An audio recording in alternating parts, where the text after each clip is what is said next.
Welcome to Murder Mile UK True Crime. This isn't a video, it's an audio experience. The only images you'll need for this episode are these. So close your eyes, open your mind, and savour the sounds of Murder Mile.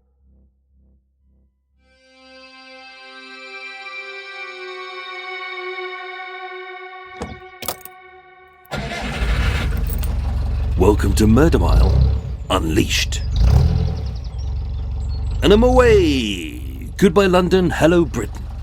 And as I cruise the UK's canal network in my little boat, I shall bring you true crime cases from the cities, towns and villages I visit. This week I'm in Fenny Stratford in Buckinghamshire to unearth a brutal killing which many people think is just a myth. My name is Michael, I am your tour guide, and this is Murder Mile. Episode 356, A Clockwork Orange Killer.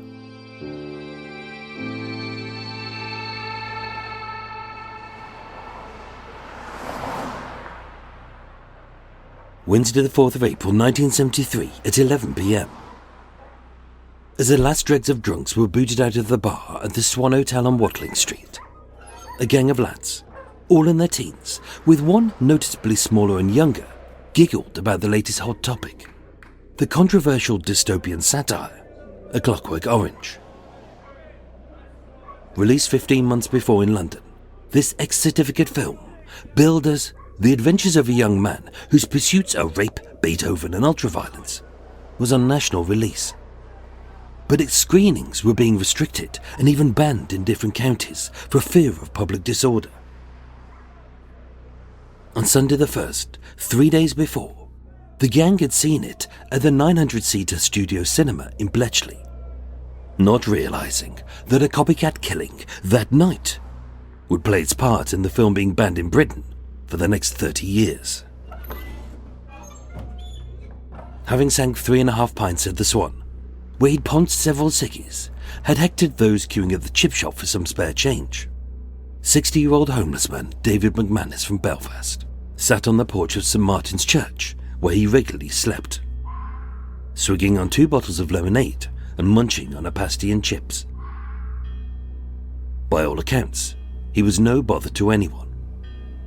David was a nobody, living an anonymous life, and for that, he would be viciously beaten to death. Roger Gray QC said the killings were inspired by A Clockwork Orange, a novel written by Anthony Burgess, published 11 years earlier, which the film was based on. He stated, "The similarity between the description on pages 14 and 50 and this case is weird. The pub, the tramp singing in the street, and the attack by a gang of droogs, Dim, Georgie, Pete, and the story's narrator, Alex." The extract read, "When we got outside of the Duke of New York, we vivid a burbling old drunkie, howling away at all the filthy songs of his fathers and going blurp blurp in between, as if it might be a filthy old orchestra in his stinking rotten guts. I could never stand to see a mooch all filthy and rolling and burbling and drunk, whatever his age may be. He was sort of flattened to the wall and his platties were a disgrace, all creased and untidy and covered in filth, mud and stuff. So we got hold of him and cracked him a few good horror show toll chucks, but he still went on singing. But when Dim fisted him a few times on his filthy drunkard's rod, he sharp sinking and started to creech. Oh, go on, do me in, you bastard cowards. We don't want to live anyway. Not in a stinking world like this." I told Dim to lay off him a bit then, because it used to interest me sometimes to sloshy what these starry decreps had to say about life in the world. I said, "Oh? And what's so stinking about it?" He cried out, "It's a stinking world because there's no law and order anymore. It's a stinking world because it lets the young get onto the old like you dog. Oh, it's no world for an old man any longer. What sort of a world is it at all? No more." So we cracked into him lovely, grinning all over our litzos, but he still went on singing. Then we tripped him, so he lay down flat and heavy, and a bucket load of beer vomit came whooshing out. That was disgusting, so we gave him the boot, 1 go each. And then it was blood, not song or vomit, that came out of his filthy old rot. And then we went on our way. That short extract inspired a copycat killing. The battered and broken body of David McManus was found 50 yards away, outside of what was then Watson's garage on Aylesbury Street. Detective Superintendent Brian Waite said, "I've been to 100+ murders, and this was the worst I ever saw." And with Thames Valley Police seeking a gang of youths, the next day, the press were already describing this murder as a Clockwork Orange style killing. But who was to blame? The book, the film, or the killer?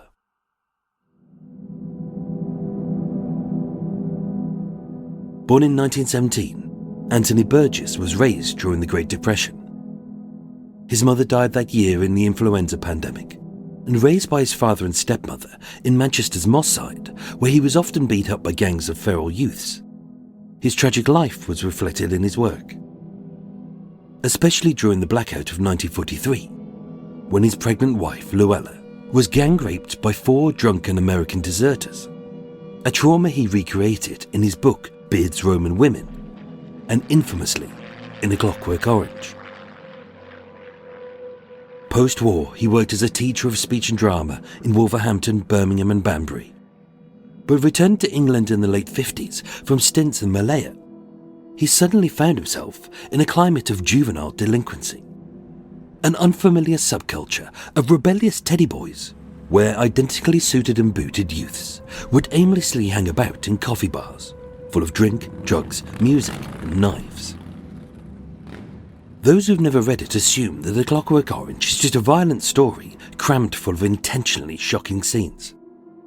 But the book and the film explores the conflict between free will and authoritarian control, asking whether it's better for an individual to choose to be evil rather than to be forced into artificial goodness by an oppressive state.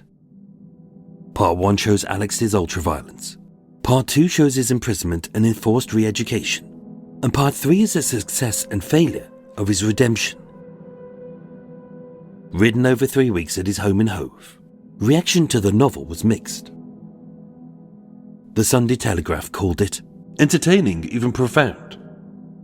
The New Statesman called it acute and savage, but a great strain to read. The Sunday Times described it as a very ordinary, brutal, and psychologically shallow story. And the Times called it a somewhat clumsy experiment into science fiction with clumsy cliches about juvenile delinquency, the violence of which they criticised as being unconvincing in detail. It did okay. It didn't cause any riots, and across the first 12 years of its publication, it wasn't banned. In fact, its US publisher had the last chapter, where Alex and his gang of droogs have outgrown their violent pasts, removed as they wanted to maintain a grittier, pessimistic ending, which ruined the moral message. But the novel A Clockwork Orange was only ever banned, and in limited places, after the film's release.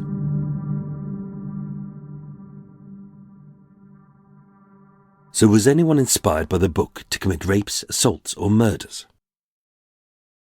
No. With modest sales, it developed a cult following mostly among students. But all that changed when the film was first seen at its world premiere in New York on the 19th of December 1971, in a climate of violent and explicit films. The early 1970s marked a turning point in cinema history, as directors broke censorship boundaries to explore unprecedented levels of graphic violence, explicit sex, and psychological brutality. The year before Stanley Kubrick's film A Clockwork Orange was released, audiences had already seen Sam Peckinpah's blood-soaked western The Wild Bunch, Mario Bava's A Bay of Blood, which became the template for the 1980s slasher movie, Ken Russell's The Devils, featuring graphic torture and execution, Straw Dogs with its disturbing double rape sequence, as well as box office favourites like Dirty Harry, The French Connection, The Godfather and Get Carter. And in the same year that A Clockwork Orange was released, the public witnessed a brutal male rape in Deliverance, the kidnap and torture of 2 teenagers in The Last House on the Left, followed by fast-paced blood and bone-snapping martial arts in Bruce Lee's Enter the Dragon, and visceral violence and supernatural horror in The Exorcist. All of which would be considered tame by today's standards. And although A Clockwork Orange was released uncut with an X certificate, the precursor to the UK's 18 certificate, it wasn't especially created for the film, as the X certificate had replaced the H for horrific certificate 21 years before in 1951.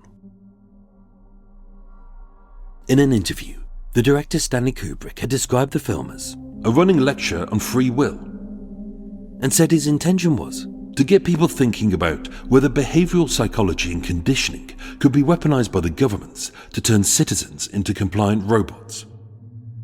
But as happens, the morally uptight focused solely on the more salacious contents, its graphic sex and violence, and with its co-producer and distributor Warner Brothers seeing this burbling controversy as free advertising. It backfired, as people were calling for it to be banned before they'd even seen it, creating a self-perpetuating hysteria. 3 days before its London premiere on the 13th of January 1972, British Home Secretary Reginald Maudlin was given a private screening to decide whether it should be banned, as demanded by a rabid cabal of uptight, morally righteous, so-called crusaders, many of whom hadn't seen a single scene.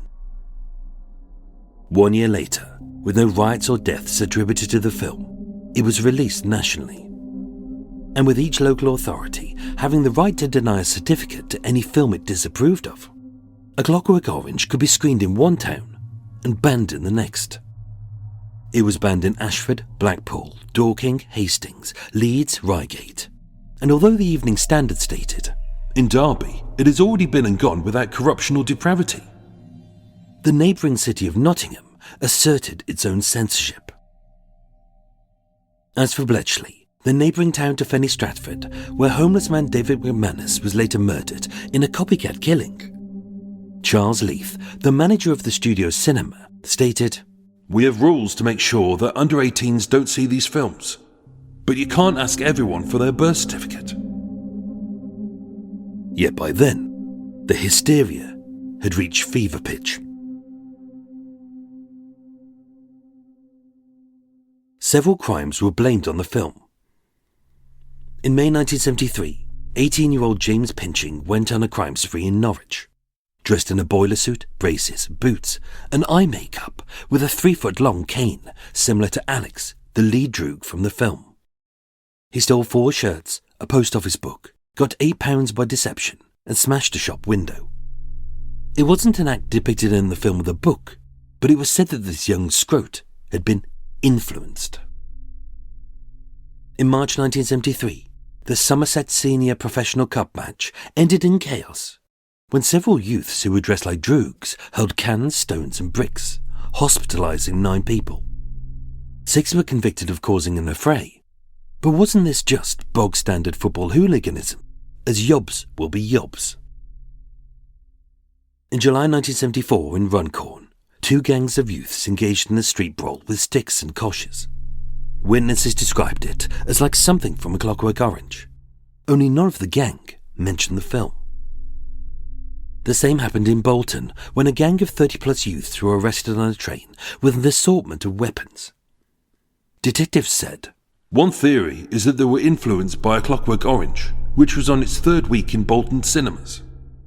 But again, it wasn't verified if any of them had seen the film.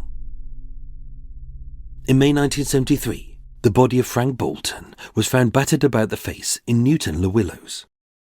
No one saw him murdered, but the Liverpool Daily Record stated, "Police are investigating a cult of teenage youths wearing false eyelashes and noses, heavy makeup and high heels, who had killed him for kicks." The film was shown last week in Warrington, Wigan and Newton-le-Willows. Police are also investigating fancy dress shops to see who has purchased what, even though his killers had never been seen. The murder of David McManus was an outlier among these crimes and misdemeanors. as it was an irrefutable copycat of a scene in the film and 2 pages of the book, as proven in a court of law. But at least 2 other crimes were linked to A Clockwork Orange. On the 3rd of November 1973, at Manchester Crown Court, 4 youths, John Canterbury, Glyn Harrison, Kenneth Vernon and David Tedler, were convicted of the gang rape of a 17-year-old Dutch girl at the Hayward campsite in Lancashire. Christopher Hosker had held her boyfriend hostage with a knife to her throat, while the boys took it in turns to rape her. Sources incorrectly state that they sung Singing in the Rain during the attack, similar to a scene from the film. But the victim herself stated that she only heard them singing it in the minutes before, so it may have inspired them or been a coincidence. Canterbury was sentenced to 5 years, Harrison, Vernon and Tedler to 4, with Hosker to 6 months. But the most violent, yet least well-known attacks happened in France. In the late summer of 1973, 6 youths dressed as droogs went on a sadistic spree from Brittany to Cannes. The first occurred when they dragged a young couple from their car and gang-raped the woman while the husband was forced to watch. They attacked 5 other motorists and youths on a campsite, burgled several houses. 3 Finnish girls were thrown into the docks for fun. A Swedish girl was left unconscious, having had a bottle smashed over her head, and a former ski champion was thrown over a parapet and later died of his injuries. By the 5th of July 1973, with hysteria brewing and Britain's self-proclaimed moral guardian, Mary Whitehouse, insisting that the film be banned, it wasn't until the film's director, Stanley Kubrick, who was then living in England, started receiving death threats that he pulled the film from UK cinemas. As an auteur who'd negotiated final cut of the film, but also had the contractual right to remove it from distribution in the UK and several other territories, he had it quietly pulled from all the cinemas with no fanfare or furore. It was no more graphic or violent than any other X-rated film released that year. And except for a few illicit screenings at the Scala Cinema in London, A Clockwork Orange was banned until Kubrick's death in March 1999. It returned to UK cinemas on the 17th of March 2000, and yet the country didn't descend into chaos. Which begs the question, if the film or the book hadn't come out, would David McManus have lived? Oddly, on the 26th of February 1973, just 5 weeks before the murder, using archaic terms, the Western Daily Press stated, "Here lies the danger that the impressionable will see the urban violence equated with fun, and A Clockwork Orange's influence may be registered in the sharp decline in our tramp population." Early 1973. Ted Heath was Prime Minister. The UK had joined the European Economic Community, and the US had ended its military involvement in the Vietnam War. In the charts was Long-Haired Lover from Liverpool by Little Jimmy Osmond, Blockbuster by The Sweet, and Come On Feel the Noise by Slade. Kids played with their Etch-a-Sketch and rode round on their rally chopper, wearing bell-bottom cords, bright shirts with wide collars and plimsolls, with a vested curry and an Arctic roll for tea, or if it was a special occasion, a mixed grill at the Burney Inn, beginning with a prawn cocktail. And if you were posh, on your 20-inch television, you could watch The Generation Game or Are You Being Served? In colour. Wednesday the 4th of April 1973 was an ordinary day for most, and with many factories and workshops surrounding Watling Street in Fenny Stratford, for one gang of lads, it was an excuse to go out on the lash. Not a biggie, as tomorrow was a work day, but a few pints, which would tragically end in murder. The Swan Hotel at 6 Watling Street, just opposite St Martin's Church, had been a coaching house since 1472. It had seen better days, and like most pubs, it had a limited selection of drinks, like Skull, Harp, Macassins, bitter or mild. In the corner sat the lads, praising the sex and violence they'd seen at the cinema 3 days before in A Clockwork Orange. Yet only one of them was ever named, as the others remained anonymous. As the smallest and youngest of the gang, Richard John Palmer was just 16 years old. Described as quiet, placid and slightly built, with neck-length fair hair, he worked as a pipelagger's mate and lived with his mum Doreen and his stepdad Len Lawrence in a council house on Laburnum Grove in Bletchley. He was unremarkable. He wasn't diagnosed with a mental illness. He attended army cadets but wasn't obsessed by war. He didn't excessively drink, and his friend John Willoughby told the police, "In the 6 or 7 years I've known Richard, he has never been violent. He was the one who was always laughing, and he loved to play practical jokes. Because of this, we nicknamed him Dopey." He was well read, and according to the headmaster of Bletchley Grammar, which he'd previously attended, Donald Hale unfairly stated, he was addicted to sensational literature. Which wouldn't have been an issue if Palmer had a passion for Jane Austen. After the murder, Palmer's stepfather Len said, Richard saw the film and he had the book in his bedroom and the music. He was obviously fascinated by it and he told us as much. He didn't appear wrapped up in the violence. But everyone seemed to agree that he was spellbound and excited by the book. That night he finished work and he went to the Swan to meet his pals. Whether he knew David McManus by name or sight only is unknown. But the press spared as little time learning about David's life as the locals did when they gave him spare change. All that was written was that he was a 60-year-old homeless man, possibly from Belfast. He had 40 convictions for drunkenness and begging. He was described as a nuisance but harmless. He'd been in court 2 days before for being drunk and disorderly. And his life was summed up by the tabloids in just 4 quick words. He was a tramp, a hobo, and a meth drinker. McManus was in the Swan that night. He drank 3.5 pints, so wasn't intoxicated, and bought all of his own drinks. At some point, McManus asked for a cigarette, and Palmer gave it to him. It wasn't a problem. But as McManus started scrounging off others, Palmer said he politely asked him to sit down. It was then, for no clear reason, that Palmer later claimed, I found myself feeling hostile towards older people, and a feeling that there was no place for them. Which is one of the key themes from the novel. Roger Gray, QC for the defence, said, It seemed as if he was part modelled on the characters in the book. Palmer was compelled by a sudden gust of savagery, some terrible force driving him to commit this offence. With odd similarities to the scene in question, an old Irish homeless drunk and a gang of bored youths. When the investigation began, that's what the detectives were looking for. A gang. As Len, his stepfather, stated, It's fantastic that one boy could do all of those injuries.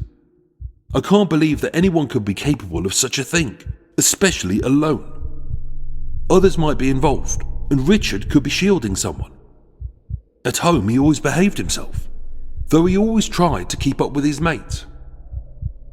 But with the court records locked away and those witness statements going unreported, the truth may never be known.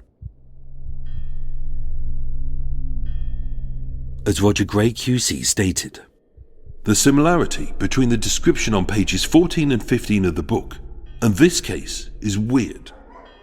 The public house, the tramp singing in the streets, and the attack. The passage is so revolting, I couldn't read it out in court. In case it influenced other youngsters. But he had to. In the hope that the publicity might help stamp out rather than increase this sort of senseless brutality. Between 10:30 p.m. and 11 p.m, the pub shut, and it's said that this gang of unnamed lads headed in different directions. McManus, it was said, scrounged 15p from customers at the fish and chip shop, buying his supper of a pasty, a bag of chips and 2 bottles of lemonade, and headed to the porch of St. Martin's Church where he regularly slept. Palmer joined him, but with no witnesses to verify this, it's uncertain if he was alone. To the police, he later claimed, I went to rob him. He was buying drinks, so I thought he had money. But this makes no sense, as Palmer lived with his parents, had a job, and all McManus had left on him was 1.5p.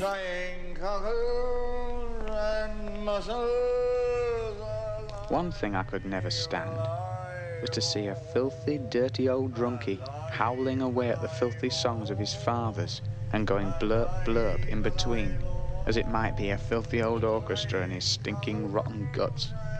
I could never stand to see anyone like that, whatever his age might be, but more especially when he was real old like this one was. In his confession, Palmer claimed he beat McManus over the head with the bottles until they broke, leaving him concussed and bleeding. But he wasn't finished. Seeing himself as the lead, Alex, he said he grabbed a slab of concrete left by the workman and beat McManus's body, breaking several ribs, piercing a lung, fracturing his skull, breaking his jaw, eye sockets and nose, and leaving him with extensive internal bleeding. Detective Superintendent Brian Waite said, "The tramp are by far the worst injuries I have ever seen." And although Palmer later claimed, "I thought he was dead," he wasn't. Blinded, with his brain swelling, McManus staggered up Aylesbury Street trying to flee. But with a Droog wannabe in hot pursuit, he only made it 40 yards, when outside of what was Watson's garage, he was attacked with 2 half bricks. 2 witnesses recalled, "I thought he had a red scarf over his head. It was like a mask which shone. We didn't realise it was blood." They then saw a young lad, described as about 17, 5'7", pale, thin-faced, fair-haired, in a dark pullover and light-coloured trousers, later identified by them as Palmer, and with the bricks, Battered him again, then kicked him and finished him off with a stick.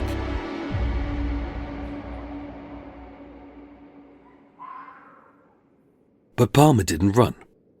At roughly 11:05 p.m, from a phone booth on Aylesbury Street, someone, said to be of that same description, called the police to report an attack.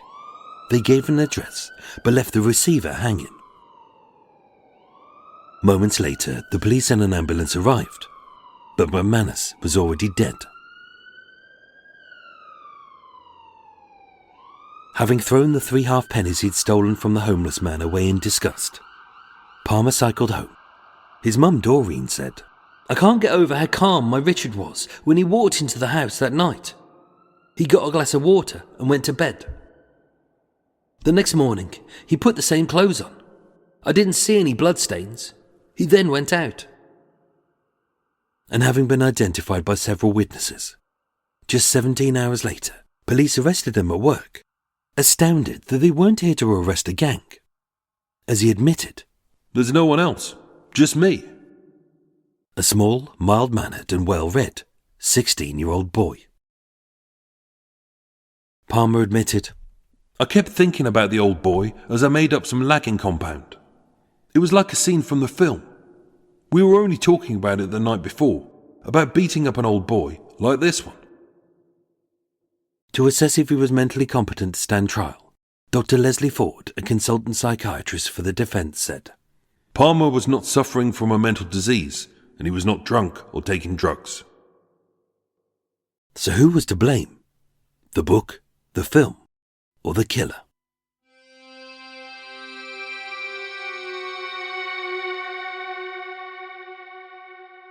Richard Palmer was tried at Oxford Crown Court. In his defence, Roger Gray QC stated, "The irresistible conclusion is that the book is the only possible explanation for what this boy did." With John Owen QC for the prosecution stating, "It may have been carried out for excitement as a result of the film." Having shown no sense of remorse, on Wednesday the 4th of July 1973, Justice Ainsworth ordered that Richard Palmer be detained at Her Majesty's pleasure for an indefinite period. Many blamed Palmer for his own actions. Some attributed it to the unnamed friends. And although his defence counsel stated, "The link between the crime and the book is established beyond any reasonable doubt. Many people have much to answer for, whether authors, directors or distributors." But actress Miriam Carlin who appeared in the film as the cat lady who is raped by a giant phallus, stated, "I utterly refute the statements that the murder was the result of the picture.